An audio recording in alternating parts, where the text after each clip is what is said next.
Hi, today I'll be covering a true crime story that happened in Karachi, November of 2011. It's been more than a decade, but still this story is as relevant, as spine-chilling, as terrifying as it was then. So, November of 2011 was a day that changed how the nation looks at everything, everybody. It happened in Karachi, Shah Faisal Colony, Greentown, house number MC493. Bezad, a normal house owner, could smell a weird kind of scent and fragrance and he was not sure what it is. So he asked his wife, "Oh, can you go down to the neighbors who were actually living on rent in his house? Can you go down to them and ask them what is happening?" As Bezad said, his wife went down, knocked on the neighbor's door to investigate or out of curiosity just ask. Ahmed Abbas's wife, Zainab Bibi, was furious at them. She shut the door, she shut them out and clearly told them, "Why are you interfering in something that's happening in my house? Kindly stay away." Behzad's wife did not like this behavior. They were furious and they were curious about what is happening. Hence, they called up the police. And probably for the first time in so many years, police arrived at the right time. As the police arrived, they went to Zainab Bibi's house to investigate. They looked around. There were a few suspicions, but they were not sure of what had happened until they looked at huge pots on the stove. When they opened up the pots, the smell was terrible. It hit them to the core and they saw that human meat was being cooked. They were terrified, shocked, surprised, especially when they saw the woman and they were like, what exactly is happening? At first, Zainab Bibi did not answer much, but later, she eventually confessed of what had happened. She took them a few hours before to the morning of 24th November 2011. She took them 10 years ago. She was actually married to Irshad Beg and they had a beautiful daughter, Sonia. However, unfortunately, Irshad Beg passed away and eventually after a few years, Zainab Bibi fell in love with Ahmed Abbas and they got married against their family's will. The love was over, she was head over heels in love with him. However, that love turned to poison when Ahmed Abbas actually was sexually approaching her daughter, Sonia. He would say inappropriate stuff, say things of not so nice manner that he wanted to do to her, and this made Zainab Bibi very angry and very concerned about her and her daughter's safety. And this is what led to the crime.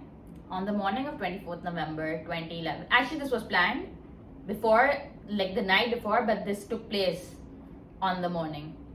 At 9 a.m., she called her husband for breakfast. She had made him tea and she had mixed some sleeping pills in the tea.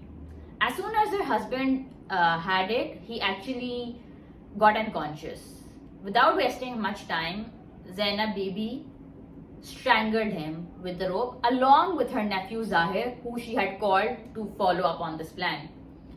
Just before serving the breakfast, she actually sent Sonia out of the house. She told her to do some groceries and stuff and just stay out of the house. She strangled her husband with rope. As per Zainab Bibi's claims that when she saw her husband's dead body, she was still terrified of the fact that he might wake up and hit her, abuse her. And because of that, she actually stayed away from the body for a while. After that, Zahir and Zainab Bibi were very curious about what to do with the body, how to dispose it. Eventually, they came up with the plan that they will cut off the body, make a curry out of it, and dispose it by telling the neighbors, if asked, that the food had gone bad and it had to be thrown. Everything was going as per plan until the police arrived. Spine-chilling to see to what extent a mother can go or a woman can go to save her dignity, her daughter's dignity, or the fear that was instilled in her, and which led to all of this. It's scary, but it's true. This event divided the nation in two parts. One saying that what she did was the right thing because her husband was threatening her daughter, her life with sexual stuff or possibilities of killing her because Ahmed Abbas was actually in the security department, so he always had a gun on him. So she was actually living in fear, which is scary.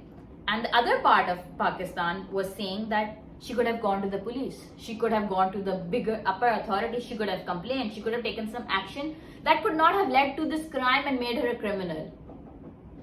But what they're saying is going to an authority that is known for being corrupt.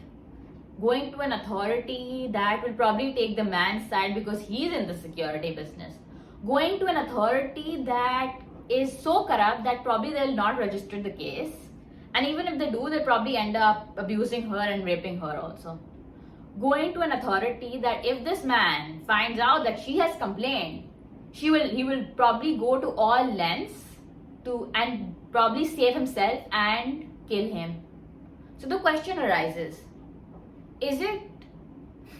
what is better?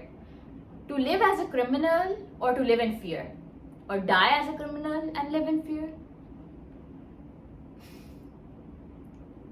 Sometimes it's easier said than done.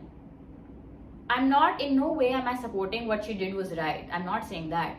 But I'm saying what other option did she actually have?